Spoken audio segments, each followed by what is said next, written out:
मेरे प्यारे विद्यार्थी छात्र छात्राओं, हिंदी कक्षा में हिंदी क्लास में तुम सबका स्वागत है। सुप्रभात, सुस्वागतम, सुस्वागतम।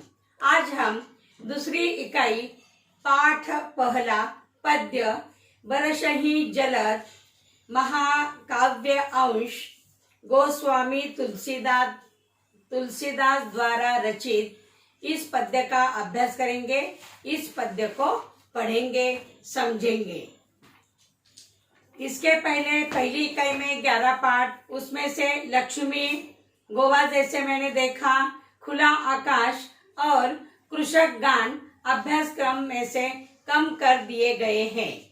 इसके पहले तसिका में हमने वीडियो भेजा था ठेस पूरक पठन का, उसका अभ्यास तुमने जरूर किया ही होगा, उस पाठ को पढ़ा भी होगा।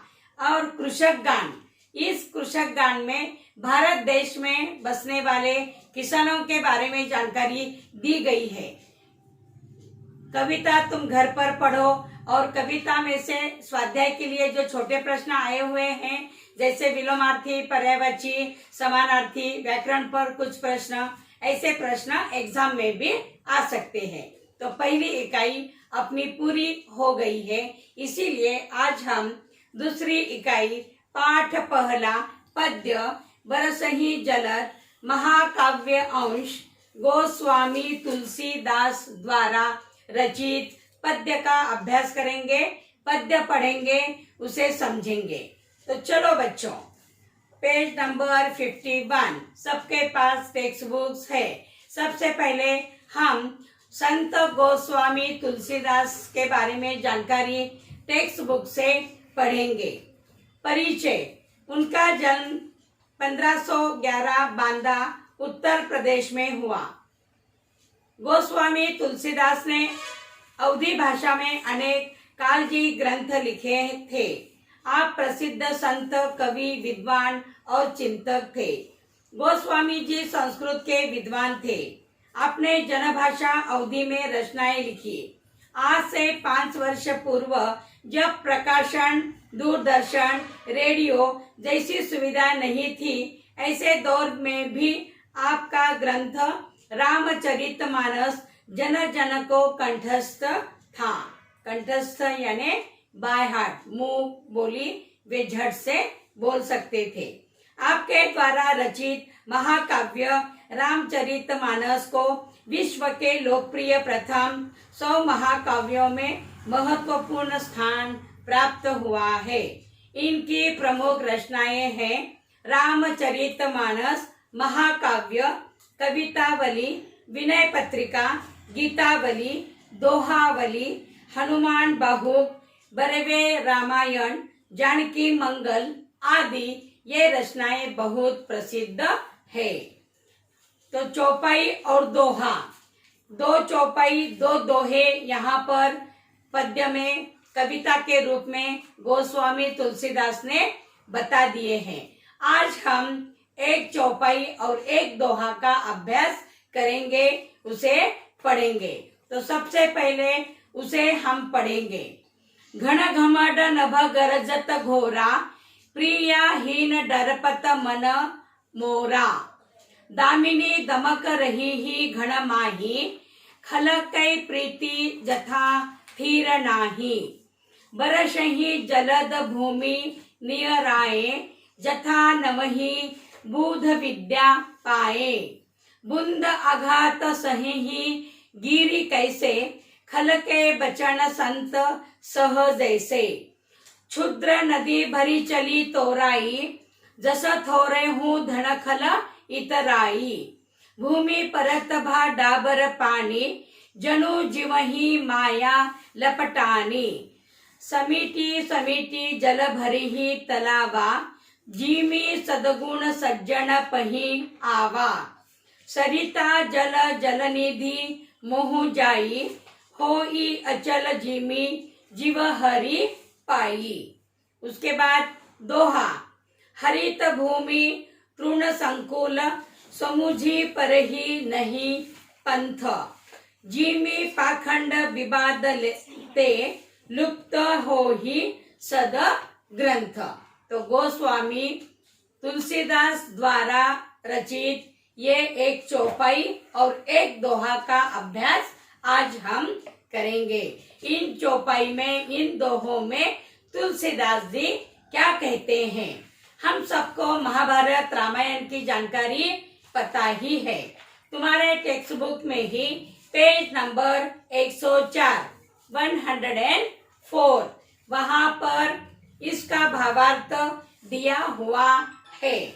तो पहले 1 2 3 4 5 6 7 8 पंक्तियों में कवि तुलसीदास जी कहते हैं। चौपाई।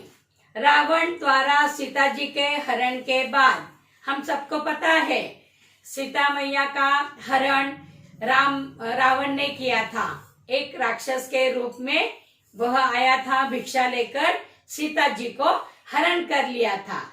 यह हमने अभी अभी दूरदर्शन पर भी देखा है। तो रावण द्वारा सीता जी के हरण के बाद भगवान श्री राम सीता जी की खोज कर रहे थे। दोनों भाई वन वन भटक रहे थे और सीता मैया कहाँ है, इसकी खोज, इसकी तलाश वे दोनों कर रहे थे। गोस्वामी तुलसीदास वर्षा ऋतु के मनहारी वातावरण, मनोहर सुंदर वातावरण का चित्रण भी करते हैं और कहते हैं, श्री राम लक्ष्मण से कह रहे हैं कि हे भाई लक्ष्मण, आकाश में बादल घमंड से घुमड़ घुमड़ कर घोर गर्जना कर रहे हैं, किंतु प्रिया यानी सीता मैया अर्थात सीता के बिना उनका मन डर रहा है। बिजली, दामिनी यानी बिजली, जिस प्रकार बिजली की चमक आकाश में दिखाई देती है, आकाश में हम देखते हैं, तो बिजली यानी दामिनी की चमक बादलों में रह रहकर हो रही, अर्थात बिजली की चमक उसी की तरह ठहराव नहीं है जैसे दुष्ट व्यक्ति की प्रीति प्रेम स्थिर नहीं रहती। बादल पृथ्वी के समीप आकर ऐसी वर्षा कर रहे हैं जैसे कोई विद्वान व्यक्ति विद्या का ज्ञान हो जाने पर नम्र होकर झुक जाता है।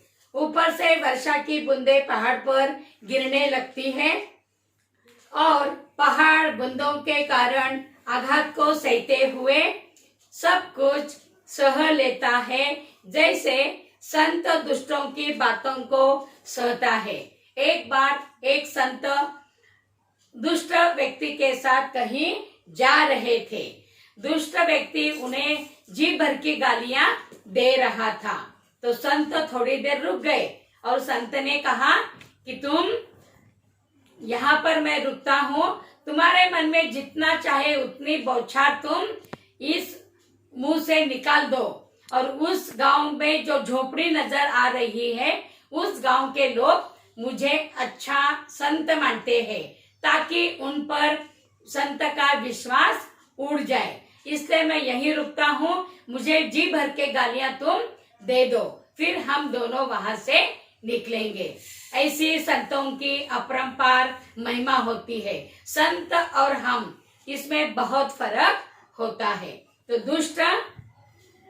संत दुष्टों की बातों को सह लेते हैं। छोटी छोटी नदियां अधिक वर्षा के कारण भर गई हैं। उन्होंने अपने किनारों को अपने जल से वैसे ही तोड़ दिया है, जैसे दुष्ट जन धनी हो जाने पर अभिमानी हो जाते हैं। यहाँ बारिश का जल मलिन स्थल पर गिरने से गंदा हो जाता है और जैसे कि क्षुद्र जीव माया लालच के फंदे में पड़कर मलिनता को धारण कर लेता है। जल एकत्र होकर तालाबों में उसी तरह भर रहा है, जैसे सद्गुण एक एक कर अपने आप सज्जन व्यक्ति के पास चले आते। सद्गुण, अच्छे विचार, सदाचार, सद्गुणों का हमें हमेशा अनुकरण करना चाहिए और दुष्ट गुणों को, अवगुणों को हमें निकाल देना चाहिए, त्याग देना चाहिए। यही इस दोहे के मार्फत संत बतलाना चाहते हैं। तो माया लालच के फंदे में पड़कर मलिनता को धारण कर लेता है। जल एकत्र होकर तालाबों में उसी तरह भर रहा है जैसे सद्गुण को हम एक एक कर अपने आप सज्जन व्यक्ति के पास चले आते हैं। नदी का जल समुद्र में जाकर वैसे ही स्थिर हो जाता है। समुद्र का पानी खारा नमकीन होता है और नदी का पानी मीठा।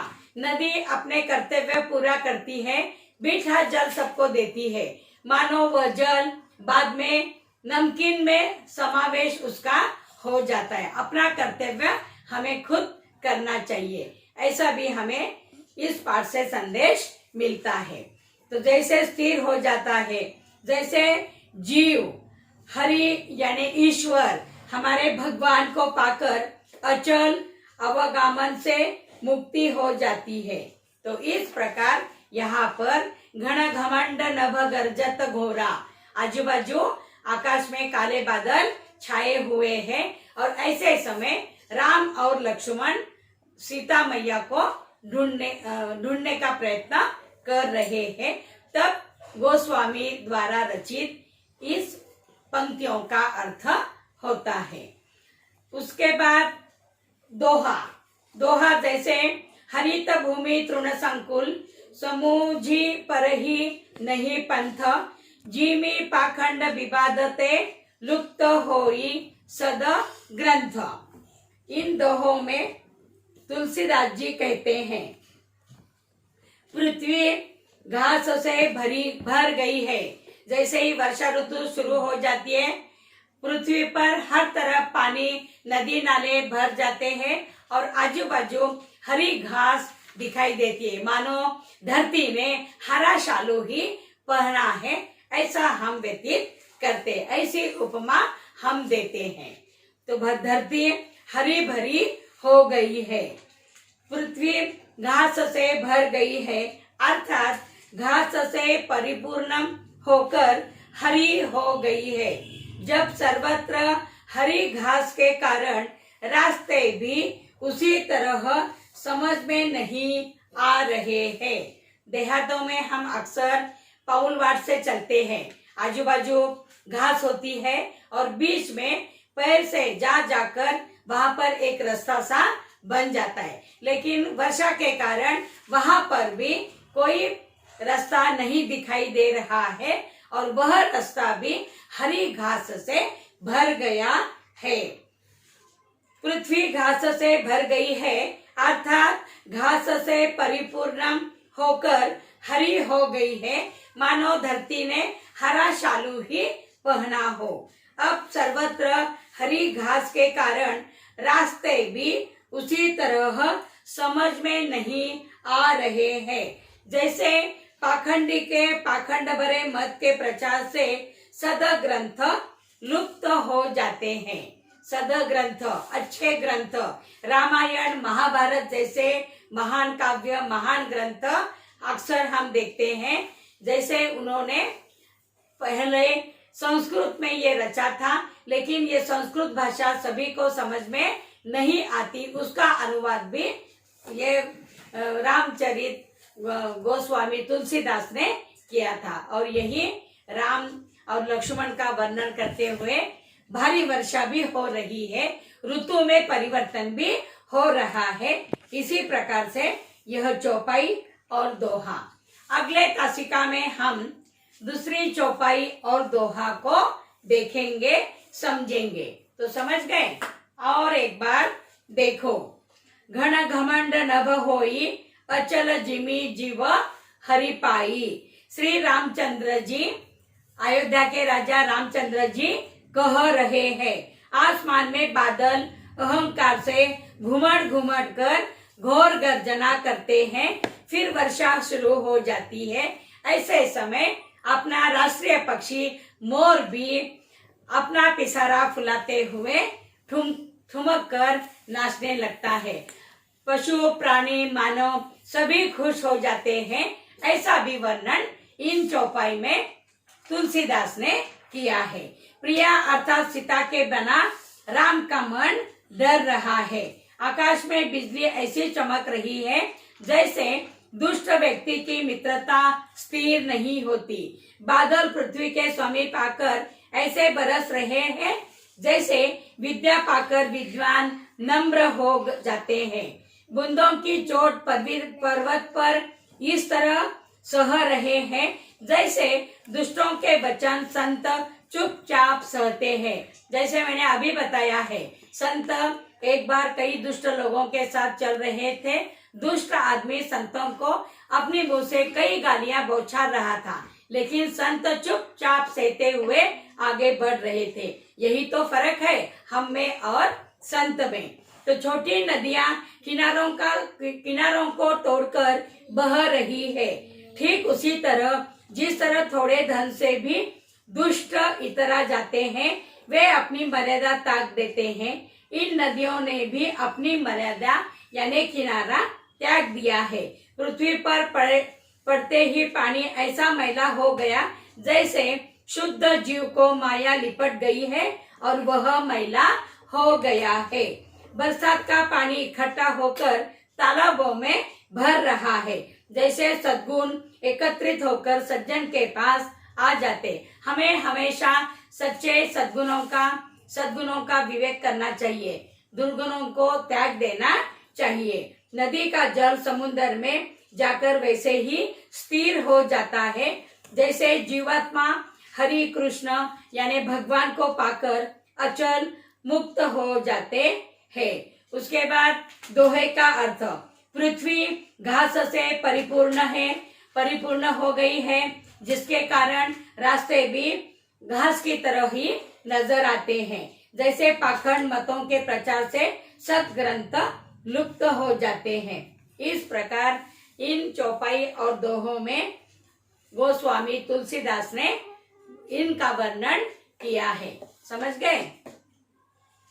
तो प्रस्तुत कविता गोस्वामी तुलसीदास द्वारा रचित महाकाव्य रामचरितमानस के किष्किंधा कांड से ली गई है।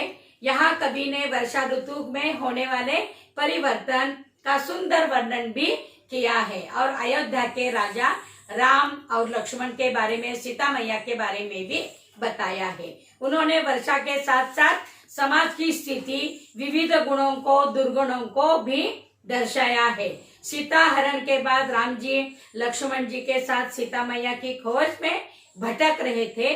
उस समय का वर्णन चौपाई एवं दोहा छंद में किया गया है। आज ही इस एक चौपाई और दोहा पढ़ो। वर्ग पाठ में एक चौपाई, दोहा, तुलसीदास के बारे में परिचय और गद्य संबंधी जानकारी भी लिखो।